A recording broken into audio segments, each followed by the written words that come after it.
first guest hard at work advising the city of New Bedford on the Captain Jack Peterson Dog Park. It is now under construction off Hathaway Boulevard between Ruggles and Greenwood Streets.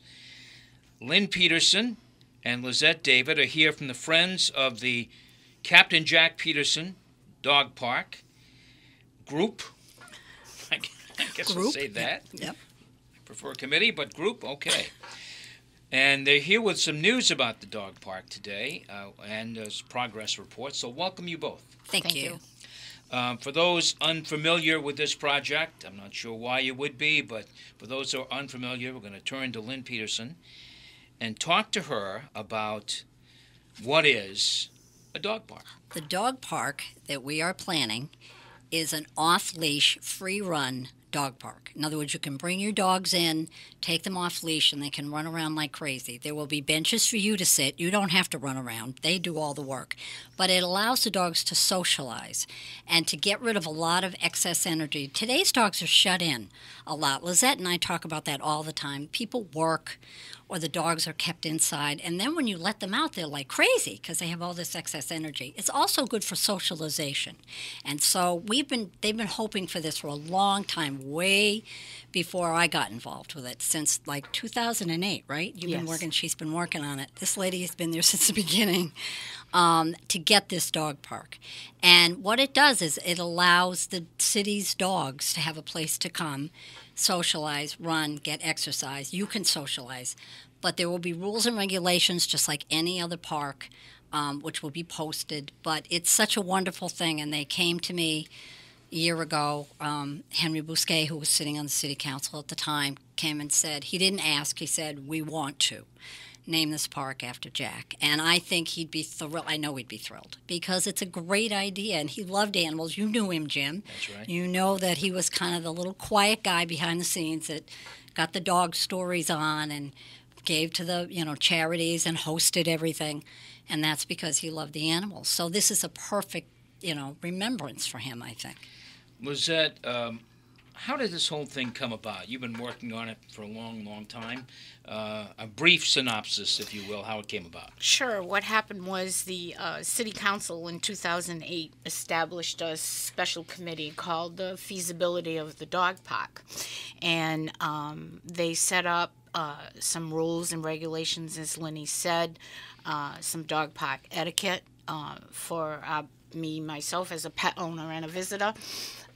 Because we also have to know how to, leash up our dog and unleash up our dog too. So what ended up happening was the only problem that we had was trying to find a place to put the dog park.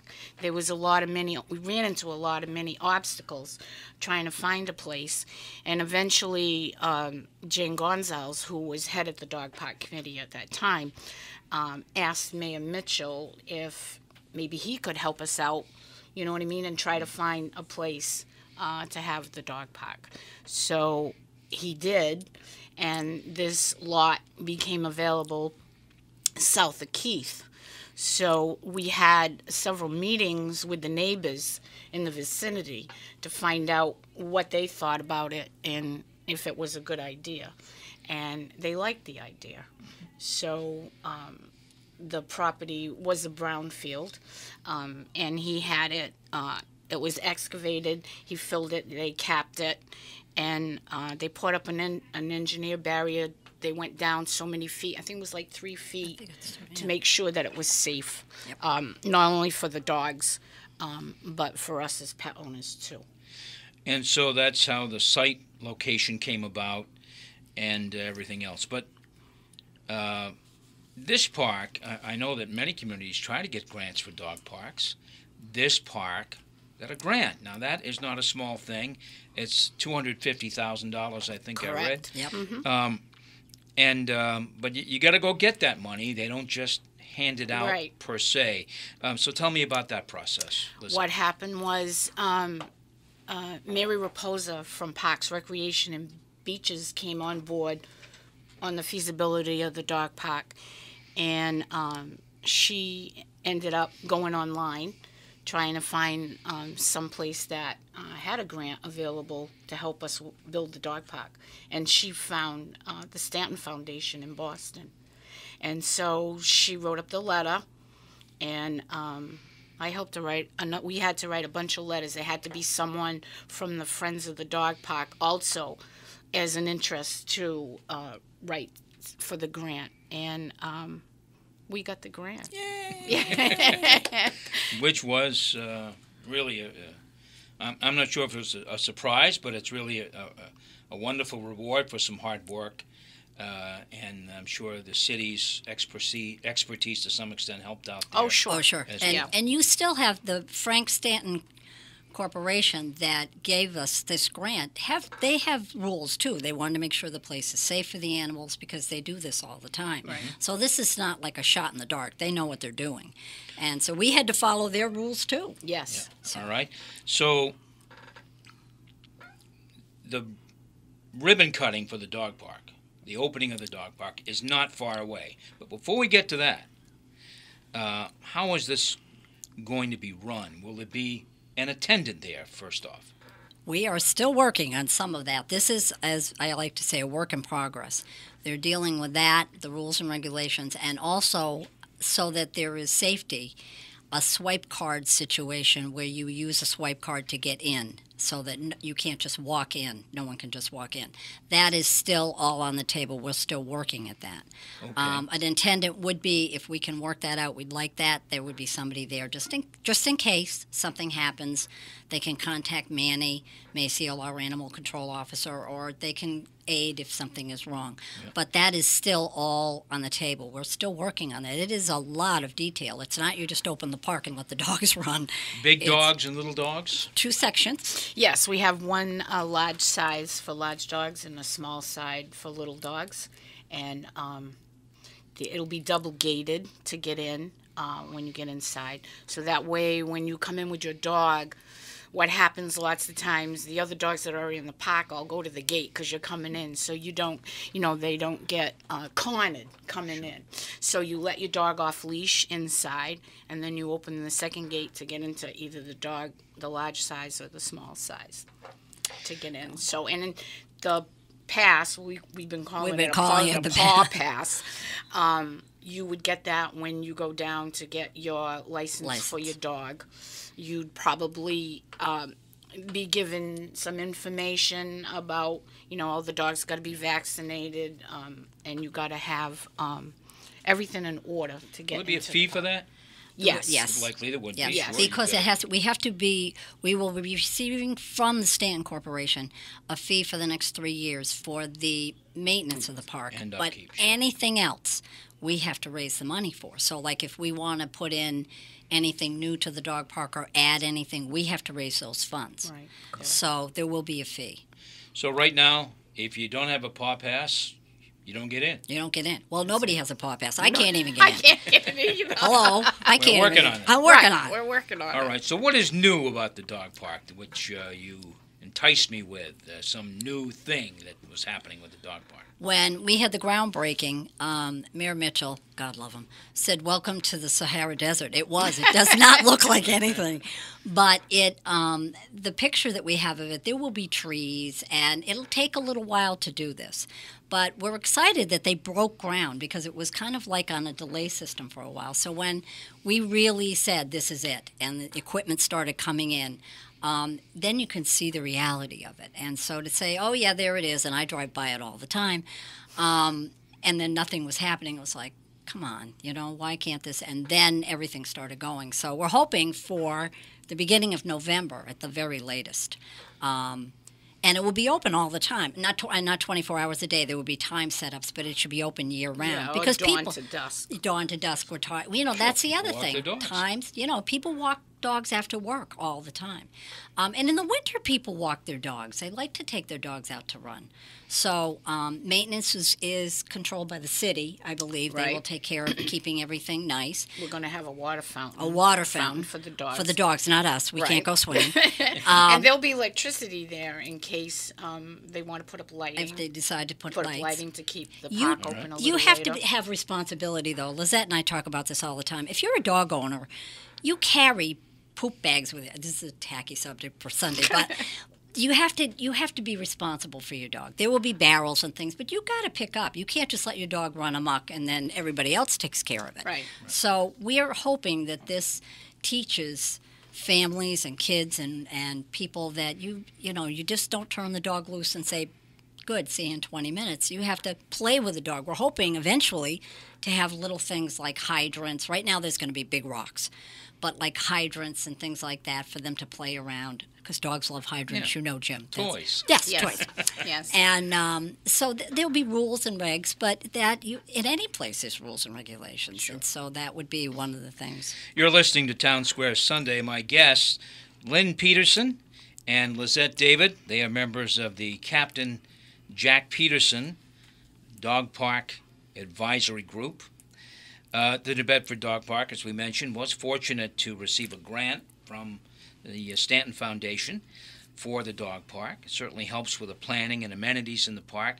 We sometimes criticize government for not moving fast enough, but certainly city leaders did help make this happen. Absolutely. And we should acknowledge their work, and from Jane Gonsalves on Mary Linda Rapo- Morad, she Linda- was yep. originally started in And 2000. Naomi Carney, she was there. Yeah. These last Jane couple of from years. like way back, Linda from way back, Linda Morad, but the city council too. This was just a no-brainer for them. They tell me that this was a good idea, Yep. and I think it's about time. A lot of cities have dog parks, and many cities wish they had them, and they don't have the funds. We were lucky enough to have the Stanton Foundation, so we have the funds. So we still need more money, though. We hate to say that, Yes, but we will need more money. donations. We're going to see a parade of fundraisers. Yes. Yes. I'm sure, especially when the park is up. Get us up. People and like to see things working, Yep. and then they go, might- this is yeah. a good idea. Yeah. Right. Lynn, I know this dog park will have great meaning for you and your late husband, Jack. He loved many aspects of his life. He loved you. He Oh, loved thank you. the Red Sox, the Patriots, the Bruins. He loved radio, for sure. But he loved animals very much. Yes, he did. He didn't have pets when he was a kid. So here's this big guy, and then he starts going out with me, and I had animals, so it was sort of love me, love my pets. And he never knew exactly what was going to happen, because once we had our house, everybody's neighbors' dogs, like everybody's kids, I'm sure, came to your house. All the dogs came to mine. So he never knew who was going to be in the living room when he came home. And he didn't care. He knew them all. They knew him. He often thought they needed a voice, and he was that beautiful voice. He was their voice. And big guy, kind of tough around the edges, you knew him, but inside a great big mushy heart, especially for animals. So this is a perfect combination. And Lizette, where did your love of animals come? How did this all I've happen? always had a love of animals. I had, before they started this dog park committee, this feasibility in 2008, I had lived in Florida, and I came back to the city, and I hadn't had a dog for a while, so we ended up, my boyfriend and I ended up getting a beagle, and Fred, my boyfriend, just loved this beagle. He had beagles before, he had retrievers before, and but Fred was still working, so guess what? I ended up taking care of this dog, and I love this dog. It was a gift to Fred by his stepson Michael. Give Max a plug. Yeah, give Max a plug. Give Max a plug. That's Yeah. his name. And so we took this dog everywhere with us, everywhere. There wasn't a place that we didn't go, except when we went out to eat. He couldn't come. So I got involved with the dog park was through Linda Morad. And so I started to go to the meetings, and then she left, and then we went to Jane, and I continued on. She's been fighting a long time for this, Yeah. Jim. Really. But, even before me. something, too, that I want to mention, how ironic this is about Jack, is the fact that this Frank Stanton from the Stanton Foundation is also president was president of CBS from 1946 to 1971. Totally. And I just think that is so ironic. You know what I mean? When Sure. we got all, Yeah. I found out all the information and I helped Mary. I was like, oh my God, look at this. She said, "This is meant to be, Lynne. Yes. It's meant to Yeah. be." Yes. There are over 5,000 dogs in the city, registered, licensed. So that's a lot of dogs. Not every one of them is going to come to the dog park, but if we can exercise a third of those even, or more, I think the word of mouth will get around and we'll have a very happy dog park. Yeah, and there's no breed specific No, limitations to any type of dog as long as they've had all their shots. well behaved. And they're well behaved and no retractable leashes, just solid leash. And there will be some dogs that won't be able to go to the dog park. You know what I mean? Because they haven't been to a dog park, so they kind of don't know how to act or behave. But you, as a dog park, as a dog owner, will figure that out. When you bring them. All right, so ribbon cutting when? Hopefully in the first week of November, approximately. We'll be looking forward to it. Thank you. We expect to see you there. Oh, Yes. Okay. I hope so. All right, Lizette, David, and Lynne Peterson, the widow of Jack Peterson, who worked here for many years, WNBH, Captain Jack Peterson. Great to see you both, and we'll see you there, I'm sure, when they cut the ribbon on the new Captain Jack dog park in New Bedford. Be a great day. Thank you. Yes, it will. And you can donate at the website. The city has one, but at Captain Jack Peterson Dog Park website tells you how to donate. We would love to have your help.